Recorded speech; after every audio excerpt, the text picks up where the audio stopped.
Eh bien bonjour à tous messieurs dames, bienvenue sur cette nouvelle vidéo, j'espère que vous allez bien. Nous sommes le 10 novembre 2022, nous avons tous les marchés qui ont clôturé une séance dans le vert. Et oui, le CAC 40 qui fait à peu plus de 1,96%, à peu près 2%. On va pas être tatillon. 6556, on a accroché la barre des 6005, très content. L'Eurostox plus 2,91, le DAX plus 3,51, le FTSE plus 1,08, le Dow Jones plus 3,70, le Nikkei 225 à moins 0,98.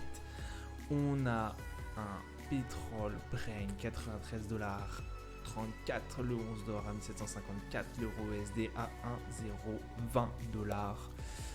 Et qu'est-ce qui s'est passé aujourd'hui? Voilà, Dow Jones plus 3,70% quand même pour vous remettre le truc, le contexte. Le S&P, je vous ai pas dit, hein, plus 5,54%. Le Nasdaq plus 7,35%. Enfin, c'est une valeur extrêmement forte, une hausse énorme. Et oui, Wall Street a bondi, l'inflation a été meilleure que prévu. C'est pour vous dire, on a eu les résultats de l'inflation et ils sont très très bons. Le pic d'inflation est potentiellement, on reste toujours quand même nuancé dans nos propos, potentiellement passé. Voilà, on a eu le pic d'inflation qui a été assez long, je vous avoue, sur les marchés. On n'en voyait plus la fin et là, ça a l'air de se tasser.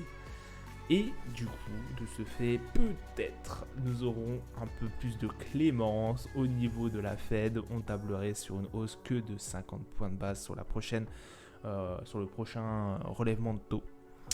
Donc voilà, on respire, voilà, ça a été ralenti en octobre. La hausse des prix à la consommation a ralenti en octobre. On respire. Franchement, c'était très très très tendu sur les marchés. Juste avant l'annonce, ça fritillait un peu là. Là, on savait pas où se placer, ça savait pas trop bouger, etc. Et au moment de l'annonce, ça a pété, boum, tous les indicateurs se sont envolés. Et après, ça a été une hausse permanente. J'ai pris de beaux trades. Donc voilà, très très content que ce chiffre d'inflation soit très très bon. Tout n'est pas encore gagné, hein. Voilà, on va rester un peu nuancé, mais c'est un grand pas en avant sur l'inflation. On voit que la politique de Jérôme Powell a marché. On voit que voilà, il a été très très fort. Ils sont foutus complètement, limite de mettre l'économie en récession. Il a été mettre les mains dans le cambouis. Et voilà, ça marche. Alors oui, il va encore augmenter parce que forcément, elle est toujours assez haute. On est passé en dessous des 8% et quelques. Voilà, on reste quand même avec une inflation assez importante, mais il y a voilà, un tassement, il y a un recul de l'inflation. C'est très très bon, c'est très très bien. Ouais, voilà. Donc c'est vraiment ce qui a rythmé, vraiment on était en attente sur le marché, sur les marchés, sur la plupart des indices, même sur le marché en globalité, on était vraiment en attente de cette inflation aux US. Du coup ça n'a pas forcément bougé avant, c'était vraiment ça la grosse news. Côté valeur, alors côté valeur, au niveau notamment du CAC 40, on a eu vraiment une valeur qui a décroché. Moins 3 pour 30% et quelques téléperformances. Bon voilà, ça risque d'être un peu compliqué. Je me rappellerai plus pourquoi l'histoire. J'ai vu l'article tomber, je suis désolé, je n'arriverai plus à vous la sortir. Mais voilà, on va voir. Est-ce que Téléperformance va faire la même chose qu'Orpea en bourse à l'heure actuelle?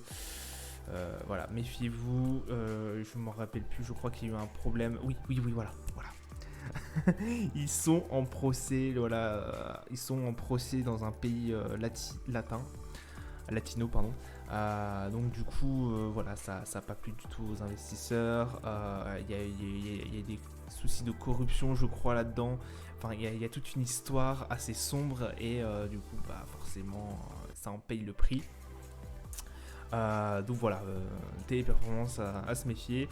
Les plus grosses hausses, bien évidemment, il y a 17,42% qui a été attribué à Electric Rivian. On a aussi Microsoft et Apple, du coup, dans le Dow Jones et dans la tech notamment. Microsoft qui prend plus 8,23% et Apple 8,9%. Salesforce 10,02%. Ok, calendrier d'annonce économique. Donc du coup, on a eu le taux d'inflation, on attendait à 8%, on est bien en dessous, on est à 7,7%. Waouh, c'est incroyable. Je suis tout ému de vous l'annoncer. Du coup, forcément, en annualisé, ça redescend. Donc vraiment très content de cette inflation. Ça pouvait vraiment, si on avait eu plus de 8%, là, ça aurait été une catastrophe. Donc ça a été très apprécié. De toute façon, on va aller voir sur les graphiques, ça a été très apprécié par les investisseurs. Demain, il y a quand même 2-3 choses qui vont marquer un peu l'actualité, qui vont rythmer un peu l'actualité du marché, le PIB, croissance du PIB au niveau, on attend plein de choses au niveau du GBP et le Michigan Sentiment Consumer. Donc ce sera à 16h. Bon, je pense pas que ça va impacter énormément vu ce qu'on a eu aujourd'hui.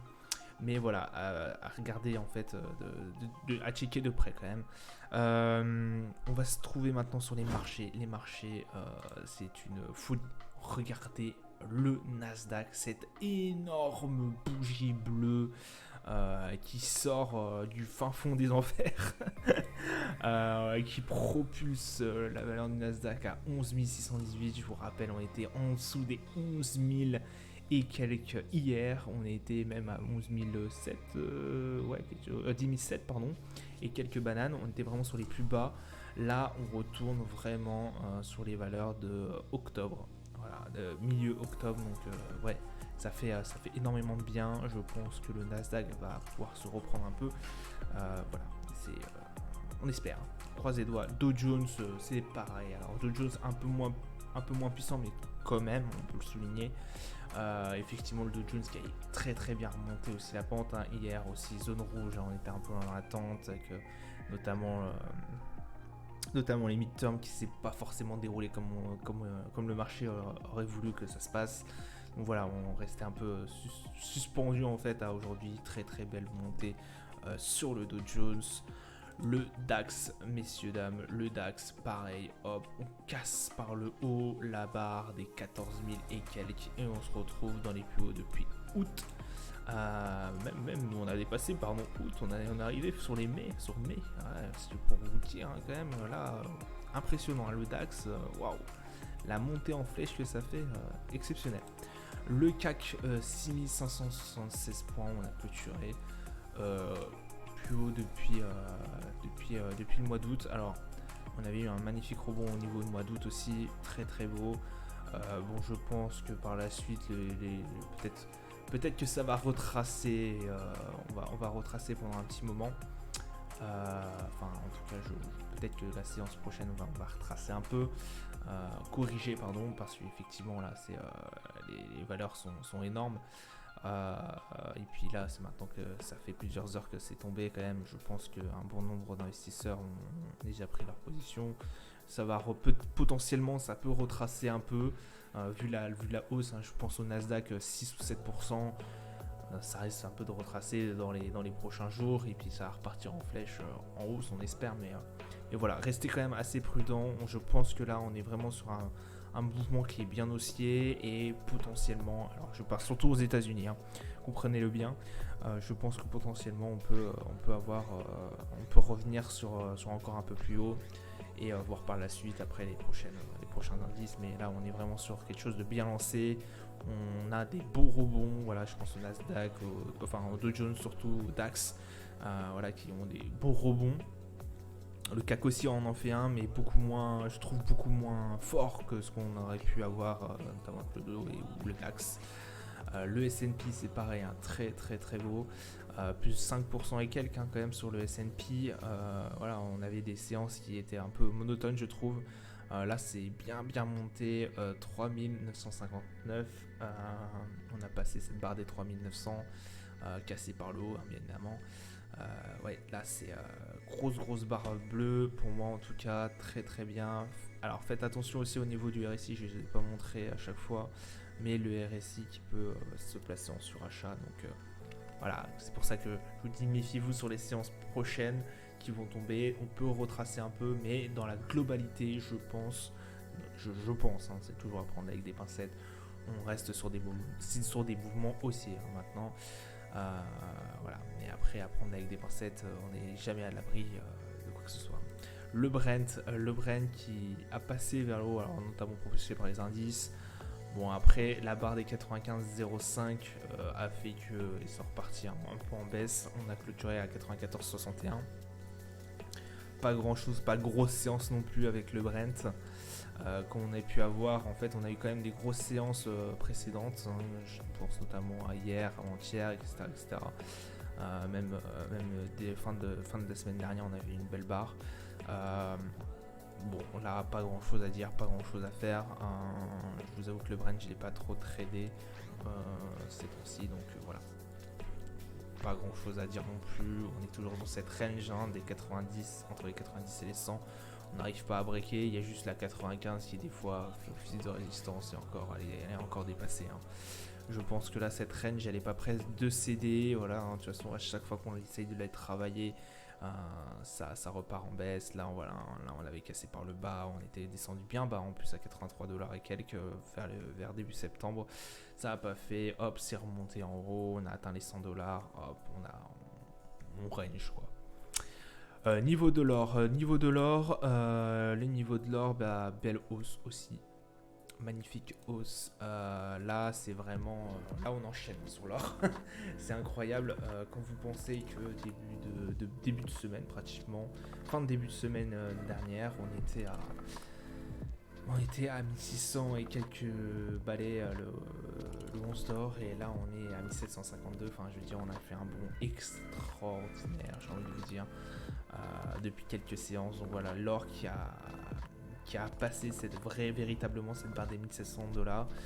Étonnamment d'ailleurs, c'est incroyable parce que je pensais qu'elle aurait fait comme là, office de résistance, et là non, pas forcément, elle a pété en la hausse et bien comme il faut. Fais attention quand même en arrivant dans la zone de surachat. Au niveau du RSI, et puis voilà, ce sera tout pour moi. Alors n'oubliez pas que demain au niveau du CAC, au niveau de toute façon de cette journée, c'est fermé au niveau français, hein, c'est férié. Donc ça va trader certainement sur les autres sur les